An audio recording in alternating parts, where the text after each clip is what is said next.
I think that one thing that we should really understand, there is no one big like Soviet time propaganda that socialism is good and capitalism is bad.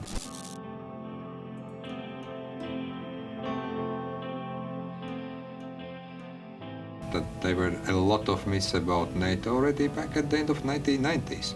But the kind of intensity of what we call propaganda war or information war, you can choose whatever best suits you.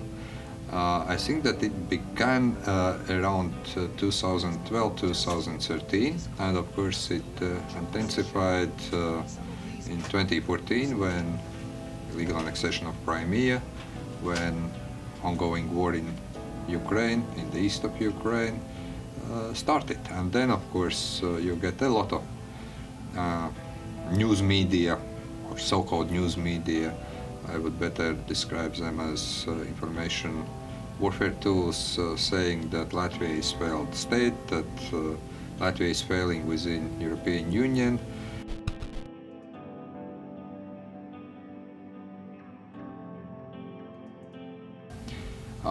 Russian propaganda is rather very well targeted.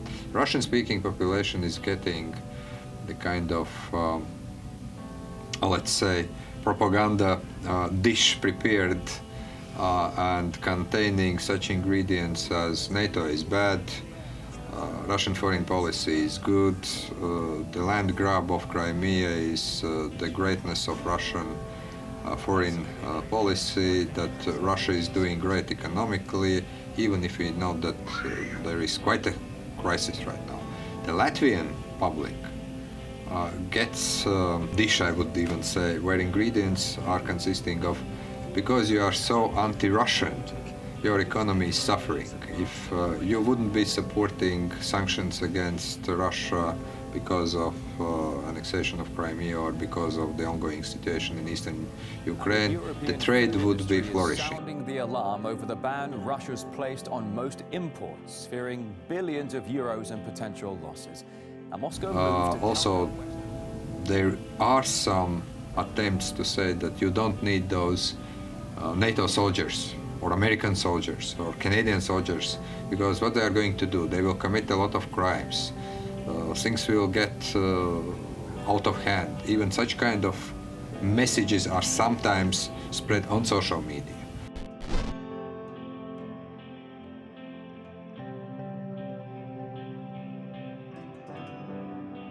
Well, I talked extensively with Foreign Minister Eland, with Defense Minister, with Canadian politicians I met during my stay in Ottawa.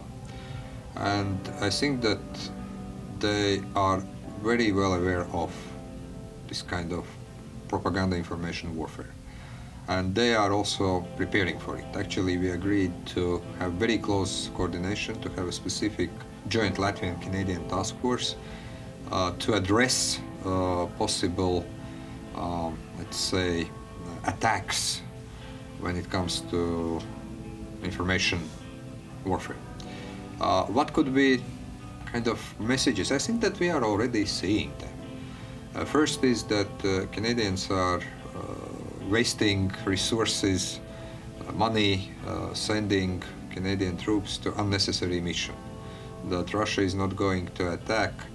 So that would be one message. Second, I think that we are going to see, and we have seen it, the kind of depiction of some of moments in Latvian history or in the Baltic history, like World War II, like we have this commemoration on 16th of March, where those people who were fighting in the Legion of Latvians in the Nazi German army, they are laying flowers. There is no Nazi symbol. There is no government member participating. We do a lot of work every year talking about our history to our Western friends, to media, but still Russian propaganda says Nazi marches are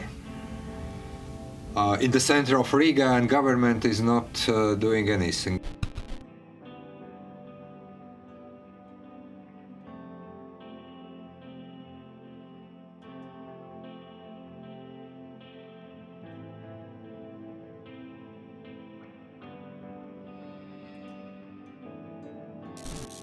Russian minority. That's another story.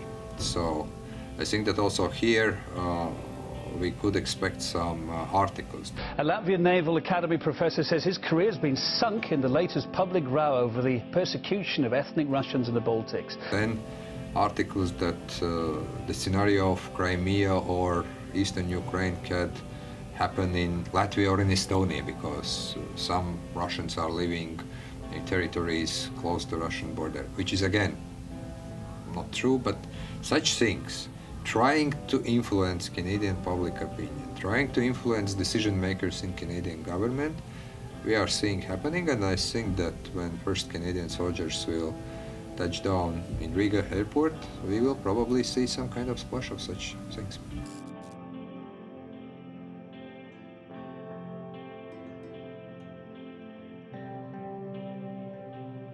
Russia started first to build up its military infrastructure in Kaliningrad Oblast well before 2014, well before the first NATO soldiers arrived in the Baltic states.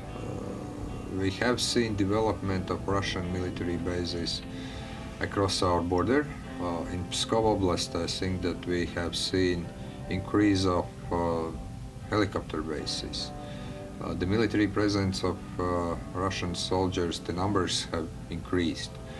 Russia started so-called series of exercises called Zapad already back in 2009. In 2009, the only NATO force in the Baltic states was 4 fighters that were patrolling airspace, and that's it. Zapad 2009, Zapad 2013, or in this year, Zapad 2017, those are large-scale exercises. Actually, the scenario there is not peacekeeping in some remote country nobody knows, but actually scenarios are how to grab the Baltic states and attack Poland. And we all know that. And that was the case in 2009, 2013, and that was even before those NATO decisions about enhanced forward presence, as we call it in NATO slang, or more troops in the Baltic states and Poland were decided. We have now Iskander missiles in Kaliningrad Oblast, and those first reports about Iskander missiles were back to 2013. So military modernization, military buildup was started by Russia already some 8, even 10 years ago.